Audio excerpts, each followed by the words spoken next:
Hey everyone, this is Cineax here with another video. This one's an update to the 1.1. Apparently, Ubisoft decided to drop down another video, basically letting us know what's going to go down in the 1.1 update as far as item drops and crafting is concerned. They didn't really cover much on what was going on with item drops, but they definitely want to let us know what's going on now. They've upped the ante basically to balance out everything as it was. What was it? Balance it out a little more better than it was before, because apparently we weren't getting much high end items. So now they want to make it seem like it's a guaranteed drop with any named NPC that you come across. So you're definitely going to get a high end drop of some sort, which you'll be able to deconstruct for like that one piece. And it's going to kind of balance it out, apparently, for crafting in general. Because we had a nerf on crafting, and it was a huge one at that. It used to be 5 to craft one high end gold material. Now it's 15 blue materials just to get that one high end piece. And in my opinion, that was a bit much. Like, you really did nerf it up. And now I guess this is their answer to that nerf, is that with each named NPC, you're guaranteed a high end drop. It's 100%. And it makes me wonder where they're gonna go with it as far as scavenging is concerned. Is scavenging gonna get you a better version of the item? Are they gonna just end scavenging altogether? I didn't read too much into this, but I definitely wanted to cover up on the facts that this is what's going on, because now they have the more high end items that they're gonna be dropping on, 100% basically. So their conclusion, which I'm just gonna try to go through with, is basically the high-end items, 100% on NPCs that are named. You got increased drop rates of division tech to make it less, bottleneck than it was currently. So apparently now most of our enemies are going to start dropping those division techs that we've been searching for in the dark zone, because that was like the only way really to get division techs on a regular, was you headed to the dark zone, you did your little farm cycle with your friends, and then what was it? One of the ways was like, bring in a new player every now and then, or have somebody leave and all that stuff to refresh the server. So you could get into a new server and do the same thing once you were done doing your route. So now the enemies should be able to drop these a little more frequently than they used to. So it helps out with that situation. Loot tables have been modified for each named NPC to make the hunt for loot more controlled. So I'm assuming one guy, like the way it's been already somewhat like this, because it seemed like, you can get like a certain like high end M1A from, I think it was the Hornet you could get it from.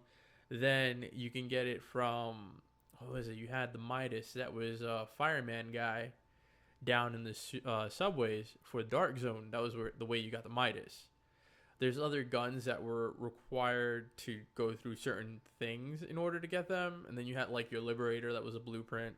You could buy out Cassidy. You can get what was it, the Pecan also, that you could buy out for like 500 almost.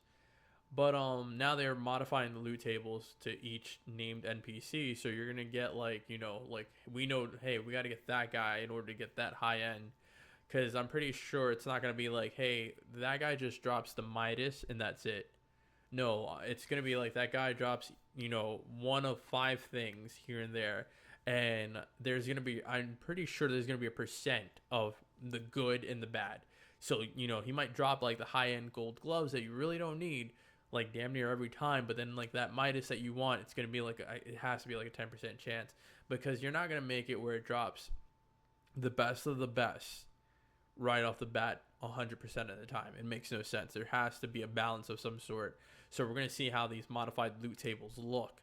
Hopefully we'll get more on that from, one of these people that get into like the files and stuff like that, because I would like to see where they're going with the loot tables. I want to know who drops what percentages are we talking about as far as the drops, who are we going to be farming, what is going to happen as far as farming is concerned, and how does scavenging play in this entire scenario. Because scavenging right now is a huge question up in the air right now. It's a huge question. Because we don't even know if we even need it anymore now that we can get high ends off the bat.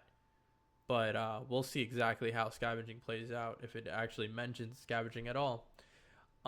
Increases conversion costs of lower quality materials to high quality ones, making it harder to convert low quality into high quality ones. I'm not too much of a fan about that one, but if they figured that this is going to balance everything out, we'll see what happens. We'll probably argue about it later on once 1.1 drops later on in the weekend. We'll talk about it. We'll cover it up. I plan to have another lot, not like a live review because we can't just keep reviewing the game, but pretty much a podcast for this game to basically cover on some of the stuff between like me and my friends that are very familiar with the game right now and see where we're at. We're also going to try to bring in the prophetic one. He's very knowledgeable about what's going on in the game. He's pretty much the top like tier from the majority of us right now that are playing the game. What else we have here? Decreased construction yields. Yeah, we already know that one. Increased cost of crafting high-end items. That's a bit much, but you know, they figured that increasing the cost of crafting the item because high-end materials will be much easier to come by. We'll see specifically how that goes because I mean it does balance it out. It's pretty nice. It's a good idea. I'm not mad. It's gonna balance in some way, shape, or form, and hopefully this is, you know, it is what it is. And their note at the bottom is balancing an online game is no easy task. Yes, we know that. We've known it from World of Warcraft, Final Fantasy Online. We've known it from The Reborn. We've known it from Guild Wars. There's so much balancing in these games that need to be looked at because one thing can be better than the other, and you know it might be good for that group and whatnot. It's a whole lot that goes into the games. So just remember, guys out there, I think the term is take it with a grain of salt because in all honesty, it's going to get bad. It's going to get good. There's going to be nerfs. There's going to be buffs. It's going to happen.